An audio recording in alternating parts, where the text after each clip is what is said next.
Hey guys, welcome back to my channel. Welcome to my channel. If you're new here, my name's Sarah and I am the mom of a 19-month-old little boy. And today I'm going to be talking to you about how we've set up our toddler's bedroom Montessori style.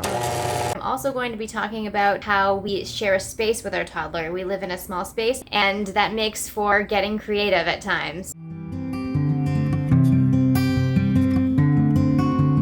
Montessorians believe in cultivating independence for the little ones, so we've set up the majority of our home to be fully accessible for our little guy, but the one room that I've had the hardest time with is the bedroom. If you've been following along, you know that we have done a little bit of sleep training. The sleep has been a huge issue for us from day one, so we did have to resort to a little bit of gentle sleep training. For that reason alone, I have been terrified to change up the way that we've done things in the room. So a traditional Montessori bedroom is set up with a floor bed, so that's basically a mattress on the floor or a bed that is on the floor so that they can get in and out whenever they want. Montessorians don't believe in confining the kids. They literally just use a floor bed from the beginning. But because of the sleep training journey we've been on, I've been very reluctant to let go of this last room for our Montessori home. And I finally did it about 2 months ago. I made George a floor bed. I even, enclosed it and everything. And I keep asking him and saying,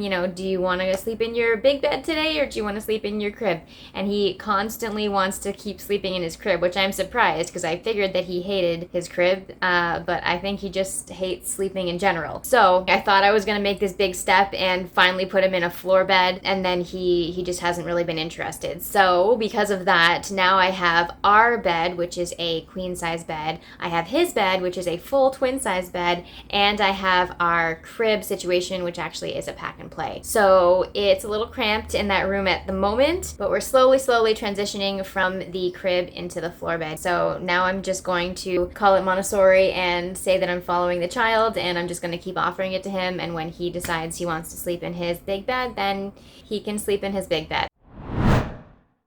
So the view coming in just as you enter the door, on the left you have his dressing area, so his little wardrobe that I made him. If you walk towards the back is where he can get into his bed, his big bed. I still have the pack and play set up, but that will leave eventually and he'll be able to have more space on the floor there to play. Then we have his bed, our bed, and we have a couple of books up on the wall. That's where up on our bed is where we do story time. Although we have been doing story time lately in his bed, and that's to help him feel more comfortable and that it's a fun, safe place. So we kind of switch it up, but forever we've been doing story time on our bed, so that's why the books are up there. Then we just have our dressers and where we store our clothes, and then we even have some more storage here underneath the bed. So storage, especially in spaces that maybe you wouldn't think are real space savers and help out a lot. I try to use every square inch that I can. His little area right in front of his entrance to his bed is just a little bookshelf there with a couple of his favorite books that he can access whenever he wants. And I've just put a picture of a giraffe. We have a bit of a giraffe theme going and he loves giraffes, so I just put that at his eyesight so that he can enjoy it. So that's definitely a Montessori thing to do, is keeping the art all at their level. So if you want to test out your space, you can actually get down to their level and take a look around at what they are seeing when they're down there and how they're experiencing the room. Now for the bed I tried to make as fun and happy and cozy as I could. So this bed is the Ikea Kura Bed. It can be a bunk bed or it can be a regular bed, but I actually took out part of the bottom to make it a floor bed. So it's like a hack. You can see online there's a bunch of different ways to do it. We got this, I made my own cover for it and I kept the mattress on the floor. So it's really just the frame and a mattress on the floor. So what I did for the covering of it, the top is actually a blackout curtain material that I got at Fabricland, and the bottom is just a really dark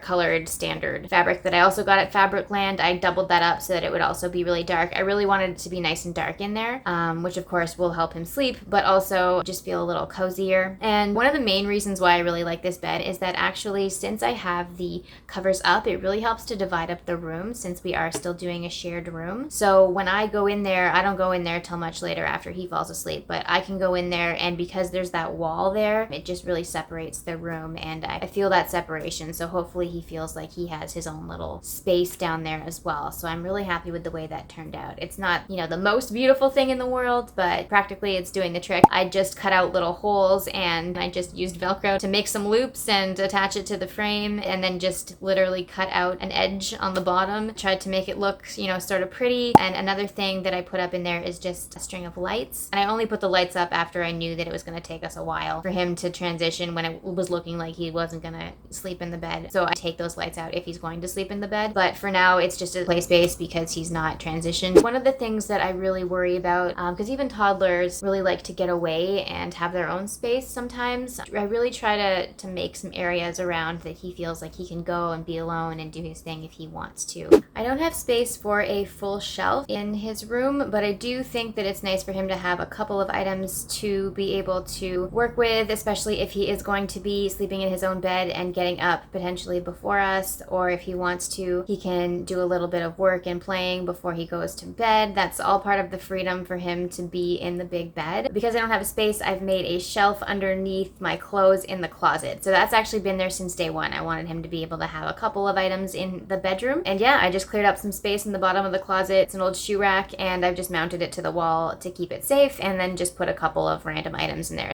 Now, the other component of this room that really makes it Montessori is that we have a wardrobe area for him. So all over Pinterest, there's a million different ways to make a toddler wardrobe or a Montessori wardrobe. You can buy them, of course, they're very expensive. But what I did is I just found this kind of funky little piece of furniture just from the thrift store. It cost me $9.99, and I was sort of on the lookout for a while. I had it in the back of my head, and this piece just kind of jumped out at me. So rather than doing a clothes rack sort of right across the middle like you would traditionally see, it's kind of like a cart type of, I don't even know, it's an odd little piece of furniture, but I like that about it. It's got these like handles. I guess it was like a push cart. It did come on wheels. I took the wheels off, and it's got these handles on the side. So I actually used that as my rack to hang up some items for him. So if you take a good look at the wardrobe here, I've made some labels so that he knows where everything goes. They're toddler friendly labels, so it is just pictures so that he can actually read them. He can see by the picture where I'm keeping everything. I only have either one or two options in each drawer at one given time, and we're just slowly starting to get into this kind of stuff. He doesn't really have a huge interest for wanting to dress himself or for wanting to pick out his clothes. I keep offering and sort of showing him how, you know, we would do it or how he would go and do it if he wanted to, but he just doesn't really care about it. He was interested in pulling off the labels for the longest time when I first introduced it, probably around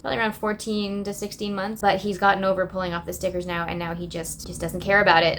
So I keep sort of showing him, if he's playing in the living room, then I'll kind of, if I have the outfits that I want him to choose from that day, I'll put them in the drawers and I'll say, bring him over. Okay, come on over. Let's get our t-shirt. And I show him the sticker, and we pull out the t-shirt that I've pre-picked, and just kind of showing him and modeling sort of what that would look like for him right now, and eventually hopefully he'll like it. I don't know. It was a fun little DIY. Probably the most expensive part of it was, believe it or not, the cute little knob that I got off Etsy, and I just couldn't. I wanted an adorable little knob, so that was my bank breaker, if you will. But you don't have to, you know. And then I just got some plastic drawer thingies. Yeah, it works. You know, a little basket for his bow ties. How cute is that? And then I do have a little mirror stuck to the wall so that he can, if he wants to get dressed, he can, you know, take a look at how his outfit's looking in the future. That's all ready for him to go. Don't have a real mirror. It's just an acrylic mirror. If you've seen my other videos, you've seen that I use them in the bathroom and I use them in the living room. These acrylic little stickers are great for now. They're super cheap. They're off Amazon. I'll link things below, by the way. I just did a little DIY garland with the giraffe print kind of theme. I just cut out some burlap that I got at the dollar store and literally just painted on with white fabric paint some giraffe type designs, and then glue gunned it together. And then his name is just wooden letters that I also got at the dollar store, and I just painted them with white paint as well. So super cheap and easy. Oh, and then this little giraffe art piece I just got off Marketplace. So if you want to keep things budget friendly, definitely check out Marketplace, the thrift stores, the dollar stores. I have a whole series of videos about that as well. So yeah, basically that's our Montessori bedroom setup. Thanks for watching. Drop me a comment if you have any stories about how transitioning your little one everyone to a floor bed went, or even just to a big bed in general. I'd love to hear about that because I am so lost right now about this transition. So this is part of a series that I'm doing in how we've set up our home in a Montessori style. If you do want to hit that notification bell, then you get to be notified when I put out new stuff. And of course, that subscribe and like button is always a huge help. Anyways, that's it for today, guys. Thanks so much for watching, and I'll see you in the next video.